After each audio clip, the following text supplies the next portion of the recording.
Hej, jeg hedder Lone Sommer. Jeg har valgt at lave den her video om vores nyindkøbte Fisker Ocean One. Og det har jeg, fordi at jeg har set rigtig mange bilanmeldelser på YouTube. Og de handler alle sammen om bilens funktionaliteter og dens køreevner med videre. Det her, det er en video set fra en kvindesynspunkt og fra en hundeejersynspunkt. Jeg håber, I kan lide, hvad I ser. Som 20-årig købte jeg min første bil. Det var en Ellert. Det var i 1990. Jeg var så glad for den, at da jeg kom til at sælge den, så måtte jeg købe en ny, så jeg faktisk haft 2 Ellerter.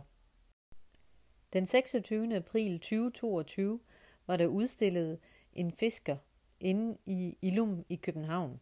Den var vi inde at kigge på. Det var en prototype, som man kun måtte se på, men ikke røre og ikke engang sidde inde i. Selvom vi ikke havde prøvekørt bilen på noget tidspunkt, så valgte vi dog at bestille en bil over internettet og fik den konfigureret som vist på billedet her. Ventetiden var frygtelig lang. Vi havde egentlig troet, at vi fik bilen i april 2023, så vi solgte vores anden bil i marts 2023. Der skulle dog gå ind til slutningen af august 2023, før vi fik vores bil udleveret. Her har vi netop fået bilen udleveret, og det er den første køretur i bilen.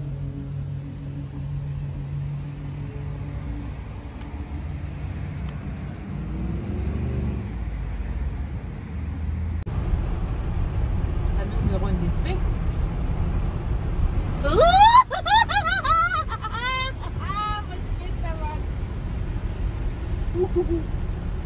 Okay. Ja, der sker noget, når man trykker på dimsen. Bilen har et utroligt flot lys, når den tænder og slukker. Og den har også en enorm høj biplyd. Men mon ikke Henrik Fisker, han får den biplyd til at blive lidt lavere med tiden, når der kommer nye opdateringer. Så skal vores Fisker Ocean over Storebæltsbroen for første gang. Og jeg har tilmeldt den brobist, så nu skulle den forhåbentlig gerne bare sige bum op lige om lidt. Det gjorde den. Ja, og så trykker vi på dimsen.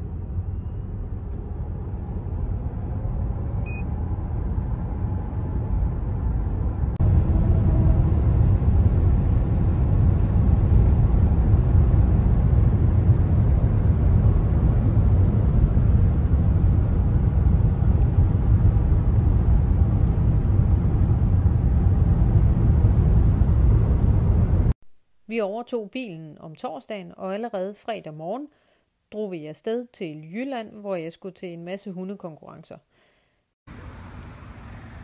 Så er vi i gang med vores første opladning af bilen. Der var lige lidt startproblemer med at få kortet til at virke, så vi fik startet opladningen via Fisker-appen i stedet for. Og det gik så fint. Desværre er det lige ved siden af en McDonald's, så jeg blev nødt til at gå op og købe et par muffins. Ups. Ja, og vores fiskerbil er altså en hundebil, så vi har hundebur i. Og sådan er det. Hej pizza. Kom. Det var godt. Pizza. Bil. Vigtig.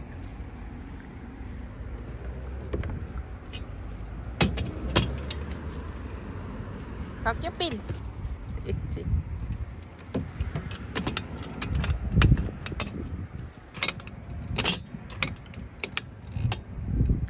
Faktisk så var vores hundebur en anelse for bred op i toppen. Men vi har fået det skåret til. Det var sådan et stykke her.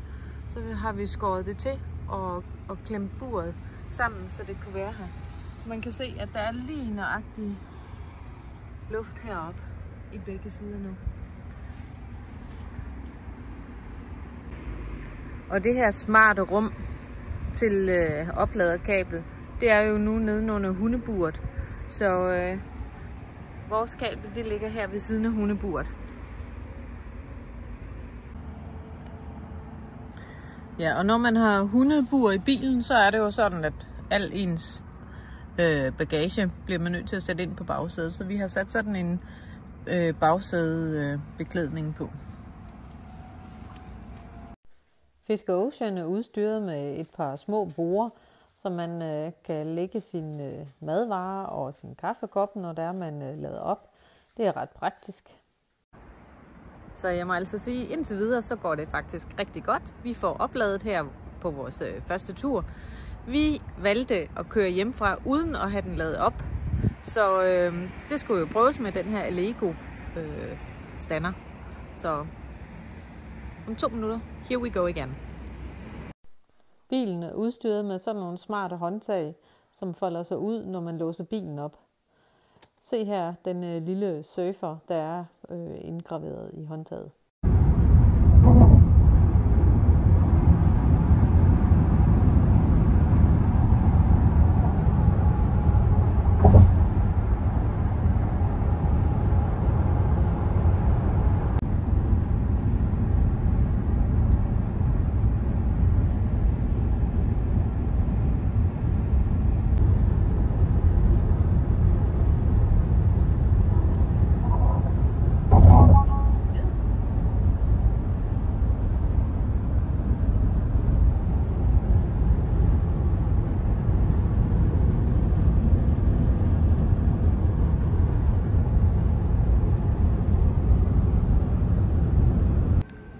Her har vi Fisker Charge-appen, og her kan man følge med.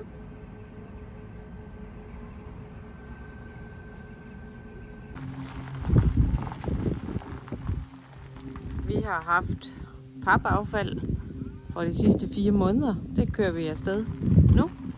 Vi solgte jo vores anden bil i marts måned og har først fået vores Fisker her i august, slutningen af august, så der er en del affald. Så det går jo fint. Lyder som et rumskib, når den bakker.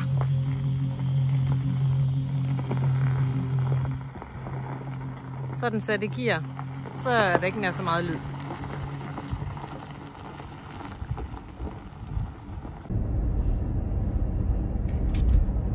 Der er lidt mange lyde i den her bil. Nogle af dem er lidt høje, og andre kan være en smule irriterende, indtil man lige får vendet sig til det. Jeg håber, at de med tiden vil få lydene lidt ned i styrke. Så lige nu kører jeg 80. Jeg prøver lige at... Ja, der kommer først lyd. Ja, ganske lidt over 80. Og så er der også en lyd for, at, hvis man lige kommer til at køre lidt ud mod rabatten. Sådan nogle lyde er der også. Så er der også en lyd, når der er, at hastighedsgrænsen ændrer sig. De kommer automatisk, og det er så en tredje lyd. Så der er rigtig mange lyde her i bilen. Og om lidt så kommer der så en lyd for hastighedsændring, så kan I høre, hvordan det lyder.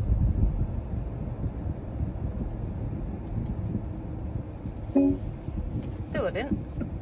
Og så blinker vi selvfølgelig.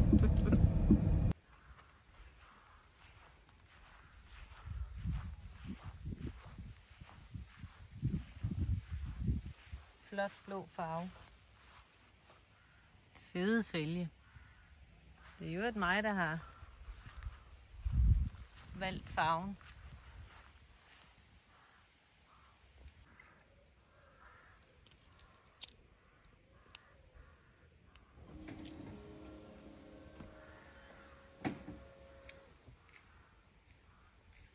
Og det her California Mode, det er jeg temmelig begejstret for.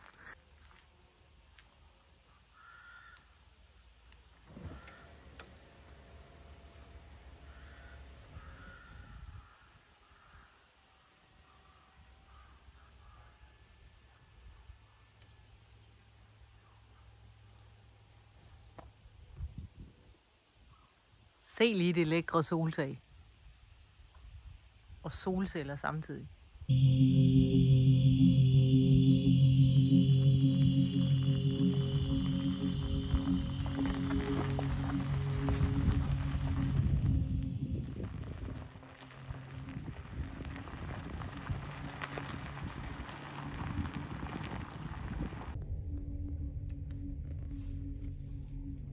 Se lige her.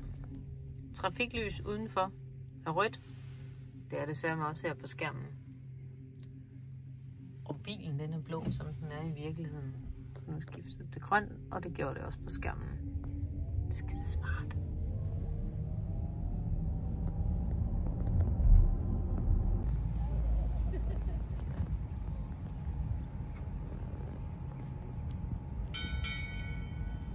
Nu skal I høre, hvad det er, at vejviserdamen hun siger her i navigationsanlægget.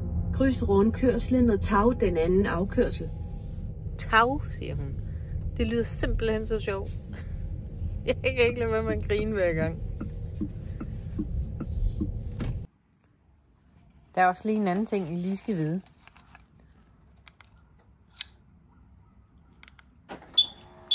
Og det er, ja, det er en virkelig høj lyd, den her. Se lige der. Og det er, at kopholderen herinde i denne her fisker, den er simpelthen bare rigtig god. Det holder bare rigtig godt fast, og det svinger ingen steder. Elsker den her kopholder. Nu har vi haft bilen i lige knap en uge, og jeg har kørt på det her regenerativ bremsning. Og faktisk så står den som standard til høj. Jeg har prøvet at køre på lav, men mellem det er den, der passer mig bedst. Fordi ellers så føler jeg, hvis der er, jeg kører på høj, at når jeg slipper bremsen, selvom det er bare ganske lidt, så sidder den næsten med snotten op i forruden. Så mellem eller lav, det er min favorit. Når man har hundebur i bilen, så er det ofte sådan, at man ikke kan se ud af bagruden og se de biler, der kommer bagved. Det kan være upraktisk. Så man kan se, at der fylder hundeburene meget her i bilen. Men det er sådan, at bakspejlet, det er jo rent faktisk et kamera. Og det vil jeg så lige vise her.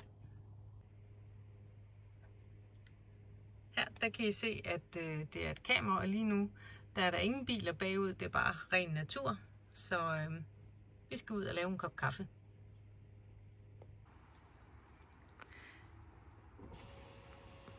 Det her det er en af årsagerne til, at jeg synes, det er en rigtig, rigtig fed hundebil. Og det er, at når jeg har hunden med i bur, og så kan man altså lige rulle det her vindue ned, så man, og samtidig så kan man så have bilen låst, og der er ingen, der kan komme til min hunde. Jeg er faktisk altid bange for, at der er nogen, der skal stjæle min hunde, men der er jo ingen, der kan få dem ud herindefra. Det er hammersmart. Derudover så er der også den rude her, den kan også rulles ned. Men lige nu der er det bare bagruden, vi lige har rullet ned. Yes. Her i bagagerummet, der har vi 230 volt. Så jeg tager bare ganske almindelig stikkontakt, sætter i. Og så har vi købt sådan en lille kedel, som vi går vand på. Og nu skal vi altså have en kop kaffe herude i naturen.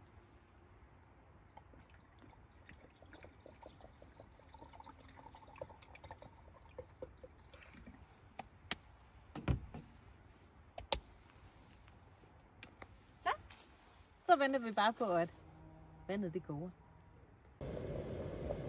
Så, nu er vandet ved at koge.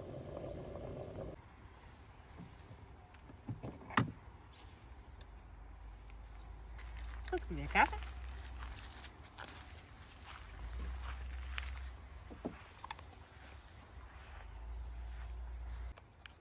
Nu har kaffen vist drukket længe nok.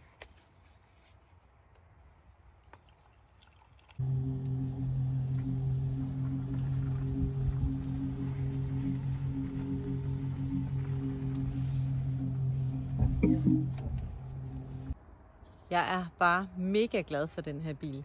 Det er bilen, som jeg altid har drømt om. Og det var ikke med min gode vilje, at jeg egentlig ville investere så mange penge i en bil. Men jeg kan se fordelene ved den her, og you only live once.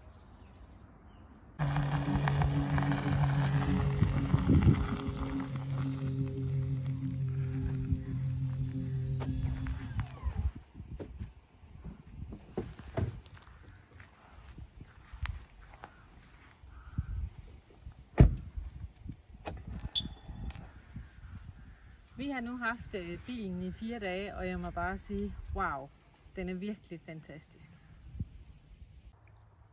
Skål! Jeg håber, I kunne lide min video.